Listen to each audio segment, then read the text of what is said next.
Alright, so now we're going to do a visual filter for imperative verbs in both Romans and Ephesians, and do a little comparison here through Logos. So we'll go to the book of Romans here first. And get rid of some of these tabs. Go to Romans. Okay, so to set up the visual filter, we go to Documents, and we'll go down here to Visual Filter, and then we're going to change this to Greek morphology. So here it's set up in the Aramaic. We'll go down to Greek Logos, and then you can choose different resources that you would want to use. I'm just going to stick with the NASB Bible, which is what I prefer.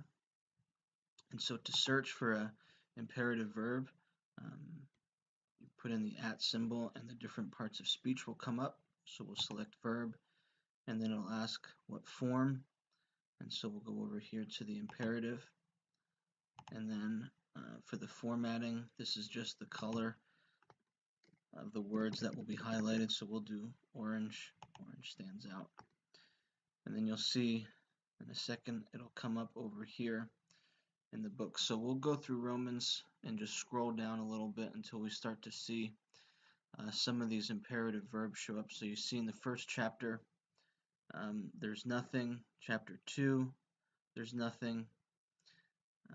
Chapter 3. So, I mean, if we know anything about Romans, we know pretty much the first 4, 5, 6 chapters are really about the theology of who God is, who man is, our condition before God, and really, we have justification in chapter 5, and really not until chapter 6 do we start to see some of these verbs. So verse 11, consider yourselves dead to sin, do not let sin reign in your mortal bodies. A couple more there, present your bodies, your members unto righteousness. And then chapter 7, we don't have any imperative verbs coming up here. Same with chapter 8. So it really is the first 6 chapters until we find something, and then another break here in Paul's writing. One there. And then chapter 11 and 12. 12, we start to see what our Christian service is. Here's chapter 11. Do not be arrogant. Do not be conceited.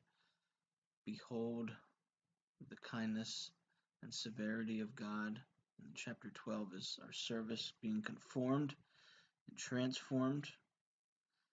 And then the end of 12 there. And then 13 is being subject to our governing authorities. And then really, you have some in 14 there. Quite a few, actually. And then at the end of this letter in chapter 16, Paul closes with greeting all these individuals. So you see all the imperatives there. So that's Romans. Let's take a look at what Ephesians has and how Paul addresses the Ephesians with imperative verbs. So look through chapter 1. Again, nothing there.